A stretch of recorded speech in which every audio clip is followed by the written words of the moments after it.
السلام علیکم ناظرین گرامی۔ لکھنؤ بھارت کی سب سے زیادہ آبادی والی ریاست اتر پردیش کا دارالحکومت اور اردو زبان کا قدیم گہوارہ ہے۔ اسے مشرقی تہذیب و تمدن کی آمدگاہ بھی کہا جاتا ہے۔ لیکن دوستو، نوابوں کا شہر کہلائے جانے والے لکھنؤ کے کچھ سیاہ پہلو بھی ہیں، جن میں سے ایک اس کے باسیوں کا اردو زبان کے مشہور ترین شاعر میر تقی میر کے ساتھ کیا گیا برتاؤ ہے۔ لکھنؤ کی اشرفیہ نے نہ صرف میر تقی میر کی زندگی میں ایسا برتاؤ کیا، بلکہ ان کے مرنے کے بعد میر کی قبر کو ایک نشان عبرت بنا دیا گیا۔ میر تقی میر کے ساتھ ایسا برتاؤ برتنے کی وجہ آخر کیا تھی؟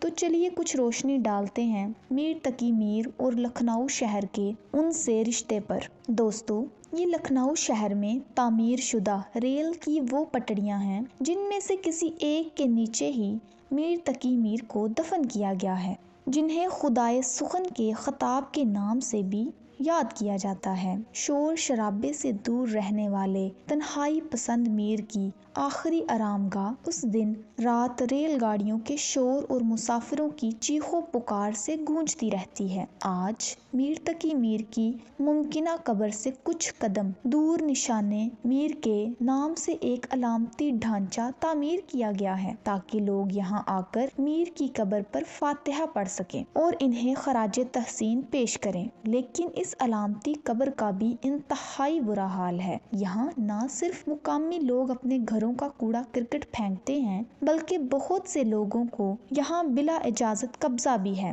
دوستو، میر تقی میر کا اصل نام میر محمد تقی تھا، جو اپنے زمانے کے ایک منفرد شاعر تھے۔ آپ کے متعلق اردو کی عظیم الشان شاعر مرزا غالب نے لکھا ہے: ریختہ کہ تم ہی استاد نہیں ہو غالب، کہتے ہیں اگلے زمانے میں کوئی میر بھی تھا۔ میر تقی میر 1723 عیسوی کے دوران آگرہ شہر میں پیدا ہوئے۔ یہ صرف 9 سال کے تھے جب ان کے والد کا انتقال ہو گیا، اور یہیں سے میر کی زندگی میں رنج و الم کے ایک طویل باب کی شروعات ہوئی۔ سوتیلے باپ نے جائیداد پر قبضہ کر کے انہیں گھر سے نکال دیا، چنانچہ یہ دلی میں مقیم اپنے ایک خالو سراج الدین آرزو کے ہاں رہائش پذیر ہوئے۔ میر کا زمانہ شور شگفتہ و فساد کا زمانہ تھا۔ یہی وہ زمانہ تھا کہ جب ایران کے بادشاہ نادر شاہ نے دلی پر حملہ کیا اور اس کے تمام دولت اور وسائل چھوڑ کر اپنے ساتھ لے گیا۔ اس دور کے دلی میں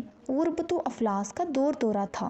غربت، تنگ دستی اور محبت میں ناکامی نے میر کے مزاج میں ایک تیزی اور وحشت پیدا کر دی تھی، جو ان کے کلام میں بھی نظر آتی ہے۔ دلی میں مصائب و مشکلات برداشت کرنے کے بعد گوشائے عافیت کی تلاش میں لکھنؤ روانہ ہوئے۔ یہاں آتے ہی ان کی شاعری کی دھوم مچ گئی۔ نواب آصف الدولہ کو میر کی کلام اس قدر پسند آیا کہ انہوں نے 300 روپے ماہوار میر کا وظیفہ مقرر کر دیا۔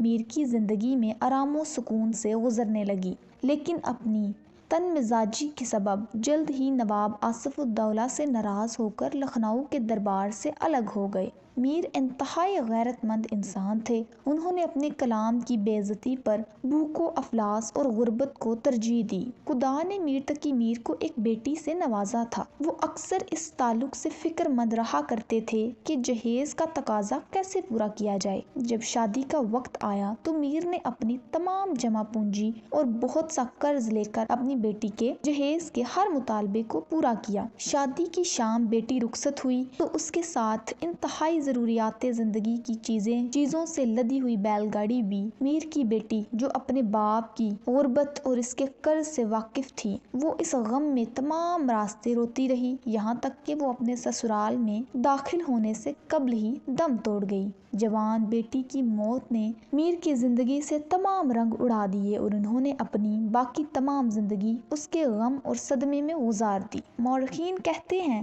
کہ نواب آصف الدولہ کے زمانے تک میر تقی میر کو لکھنؤ سے بہت پیار تھا۔ انہوں نے نواب کی تاریخ میں بہت کچھ لکھا بھی ہے، لیکن آصف الدولہ کا زمانہ جاتے ہی میر لکھنؤ